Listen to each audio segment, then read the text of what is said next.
Denmark యువరాణి Isabella 11 నెలల military శిక్షను ప్రారంభించారు. పూర్తి స్థాయి తప్పనిసరి సైనిక సేవలో పాల్గొన్న డానిష్ రాజకుటుంబంలోని తొలి మహిళగా ఆమె చరిత్ర సృష్టించారు. 19 ఏళ్ల ఇసాబెల్లా ఆగస్టు 3న స్లోగెన్స్లోని ఆంటోవర్స్కో బ్యారక్స్లో విధులకు హాజరయ్యారు. ఇది డెన్మార్క్ రాజరిక చరిత్రలో ఒక కీలక ఘట్టంగా నిలిచింది. కింగ్ ఫెడరిక్ 10, క్వీన్ మేరీ దంపతులకు పెద్ద కుమార్తె అయిన ఇసాబెల్లా హై స్కూల్ పూర్తి చేసిన కొద్ది వారాలకే గార్డ్ హస్సర్ రెజిమెంట్లో చేరారు. వేసవి సెలవులు ముగించుకొని వచ్చిన ఆమె మొదటి రోజు నల్ల రంగు ఎస్యూవీని స్వయంగా నడుపుకుంటూ బ్యారక్స్కు చేరుకున్నారు.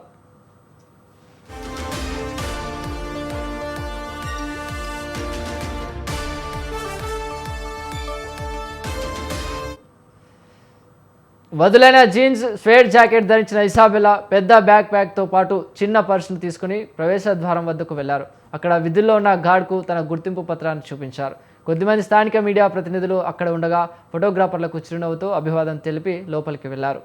ఇసాబెల్లా తన అన్న క్రౌన్ ప్రిన్స్ క్రిస్టియన్ అడుగుజాడల్లో నడుస్తున్నారు.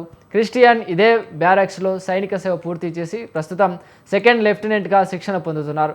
డెన్మార్క్ రాజకుటుంబ సభ్యులు సంప్రదాయంగా సాయుధ దళాల్లో సేవలు అందిస్తూ ఉంటారు. అయితే దేశంలో విస్తరించిన కొత్త కార్యక్రమం కింద పూర్తి స్థాయి తప్పనిసరి సైనిక సేవ పూర్తి చేస్తున్న తొలి మహిళా రాజకుటుంబ సభ్యురాలు ఇసాబెల్లానే.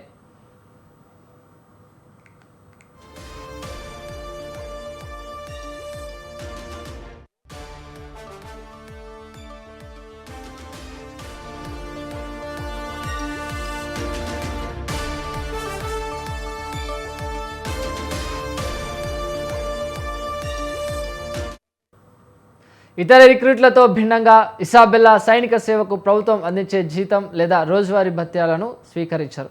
వాటిని తీసుకోకుండా సైనిక సేవ కాలంలో తన తల్లిదండ్రుల ఆర్థిక సహాయంతో కొనసాగాలని ఆమె నిర్ణయించినట్లు డానిష్ రాజకుటుంబం వెల్లడించింది.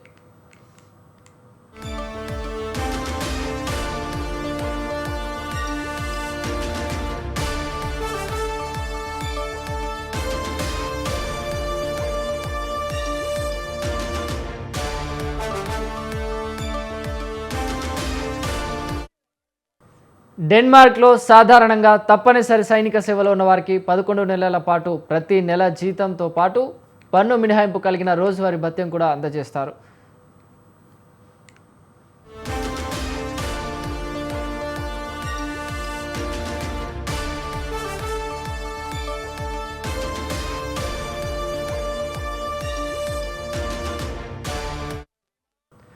యూరోప్లో పెరుగుతున్న భద్రతా ఆందోళనలు, ముఖ్యంగా ఉక్రెయిన్ యుద్ధం, ఆర్కిటిక్ ప్రాంతాల్లో ఉద్రిక్తతల నేపథ్యంలో డెన్మార్క్ తన సాయుధ దళాలను బలోపేతం చేస్తుంది. ఈ క్రమంలోనే 2024లో మహిళలకు కూడా తప్పనిసరి సైనిక సేవను ప్రవేశపెట్టింది.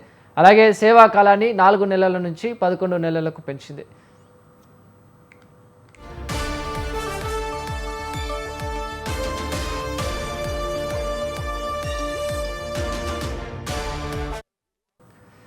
ఈ వారం సుమారు 1600 మంది యువత ఈ కొత్త 11 నెలల సైనిక సేవను ప్రారంభించారు. ఈ నెల చివరిలో కొంతమంది రిక్రూట్లను మొదటిసారిగా గ్రీన్లాండ్కు కూడా పంపించి అక్కడ కార్యాచరణ విధుల్లో పాల్గొనేలా చేయనున్నారు.